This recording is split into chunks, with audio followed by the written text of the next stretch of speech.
North Korea? Thank you, Prue. I'm going to turn straight to the International Herald Tribune, and it has a cartoon which portrays the feet of the dear leader. There you can see a pedestal there with a statue of Kim Jong-il, and a military person is telling the son and successor, Kim Jong-un, "You've got big shoes to fill." A reminder there that the deceased dear leader was a mere 5 foot and 3 inches tall and liked to wear platform shoes to make himself look taller, Prue. I'd forgotten about that. That's right, the shoes. Now, what are the South Korean papers saying? Well, there is one paper that I saw, the Jung-ang Daily in South Korea, and it has an interview with a South Korean former delegate of six-party talks on North Korea's nuclear ambitions. The name of that person, Lee Soo-hyuk, and he says that Pyongyang sees nuclear power as non-negotiable, and that is how it will remain under this new leadership in North Korea. Now, Lee Soo-hyuk is saying that there is a worst-case scenario in his eyes, and that would be if North Korea implodes, it collapses, China then stations its troops in the country, and that would spark a new Cold War, this time not between Russia and the former Soviet Union and Washington, it would be between China and the US. People love talking about worst-case scenarios, but you found a more optimistic take. Well, this is really very optimistic, and that was in the Bangkok Post, and it's by a former Japanese defense minister. There, the headline there, North Korean revolution might not be far off, and that is by the former Japanese defense minister Yoriko Koike. And he is saying there that there are substantial doubts whether aging commanders in North Korea can swear loyalty now, in fact, to what he calls a callow paper general, a reference there to Kim Jong-un.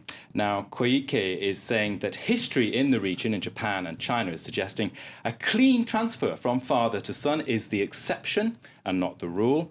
Now, he argues if those generals and the Kim dynasty have fraying relationships, anything could happen, big change may be afoot, and that's all the more so, he says, as, surprise, surprise, social media, internet access may become a factor to play in North Korea. Internet access, of course, the country is cut off, but at the borders, apparently there are about 1 million people in North Korea who do have access to information. How extraordinary. Finally, not finally, but quickly, transfer of power brings us to Russia.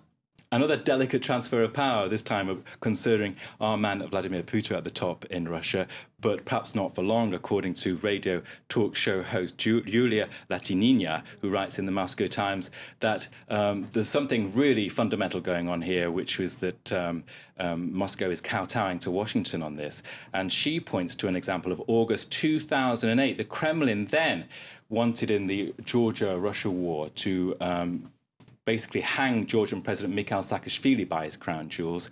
And no sooner did Washington speak up that the Kremlin backtracked. And she's saying the same thing is happening again. The Kremlin began a crackdown, this time on pro-democracy activists, but when Hillary Clinton spoke up and the European Union also raised its voice, then the Kremlin started behaving again. The Pakistani paper, the Dawn.com, meanwhile, is carrying a piece by Marsha Gessen, an American journalist in Moscow, who argues that watching an authoritarian regime disintegrate is like watching an episode of House.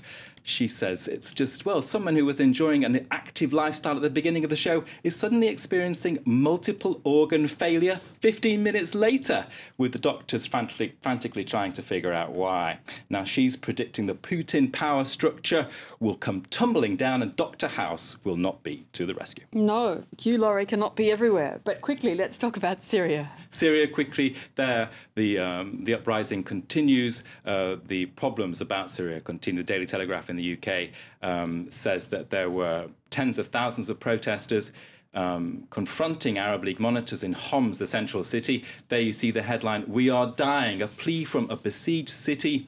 And the analysis in the paper is that basically these monitors may write their report, but events in Syria may overtake what they write.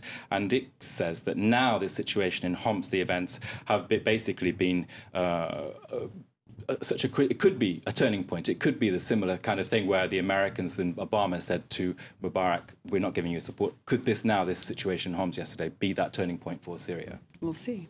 Nicholas, thank you. The headlines now. North Korea bidding farewell this day to